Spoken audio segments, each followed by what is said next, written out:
Et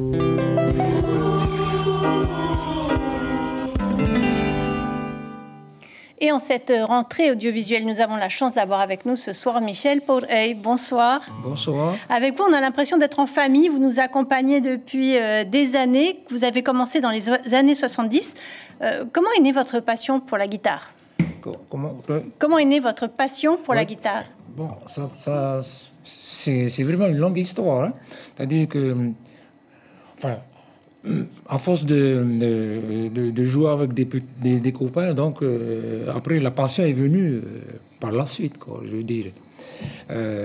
Parce que je trouve que cet instrument-là est super. On peut aller partout pour la jouer. Et puis elle est facilement transportable, c'est pas comme un piano. Et puis voilà. Votre jeu de guitare, votre jeu de musicien, c'est quoi votre spécificité, votre touche à vous? Je joue un petit peu de tous les styles de musique, hein, je veux dire. Je ne m'arrête pas sur un style de musique spécifique. Et au niveau technique? Oui, j'ai une technique, une façon de jouer avec les doigts et le médiator. Et donc, voilà. Jouez-nous un petit morceau rapidement pour qu'on prenne un peu la température.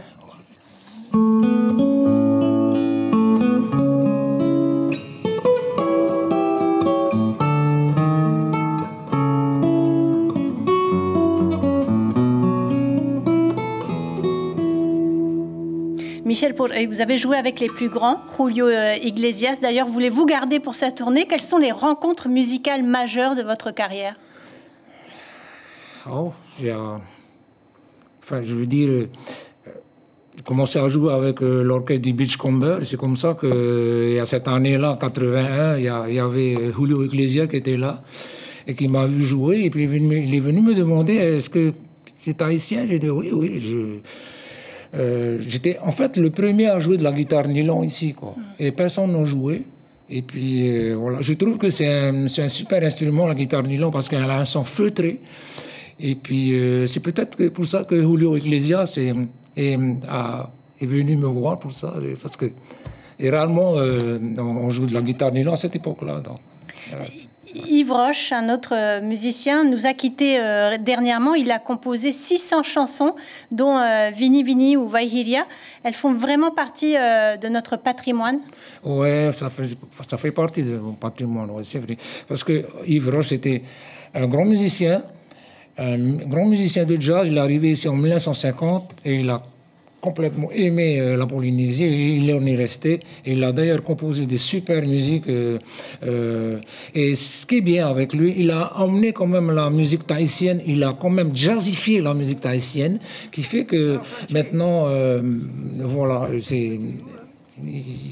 ça fait partie vraiment de l'identité polynésienne. Vous êtes compositeur vous-même, ça vous a plu d'entendre vos compositions jouées par un orchestre lors des hommages à Esther Tefana, par exemple? Oui, l'hommage à Esther Tefana, de l'autre fois, j'ai joué 3 compositions à moi. Et puis, c'est que de l'instrumental, là, je veux dire, je ne suis pas du tout un chanteur, et puis voilà. Ça vous arrive de chanter? J'ai essayé, mais je suis vraiment pas bon, j'ai pas la voix pour, quoi. Aujourd'hui, est-ce qu'il y a de l'avenir dans la musique polynésienne? Selon vous, il y a de bons compositeurs? Ici, en Polynésie, pour se faire un nom, c'est pas évident, quoi. Je veux dire, la musique polynésienne, bon, il y en a certains qui sont en France et tout, qui sont en train de monter un petit peu la musique tahitienne, mais c'est bien, moi, je trouve. Mais il faut se lancer? Ouais, mais tout chanter, quoi. Mais rarement, il y a des instrumentistes qui jouent. Il n'y en a pas beaucoup, quoi. Et oui, vous êtes unique, Michel Porey. Merci beaucoup. On se retrouve tout à l'heure. Vous nous jouerez un petit morceau pour la fin du journal. Okay. Merci. L'information en continu sur Polynésie la première, Internet et réseaux sociaux.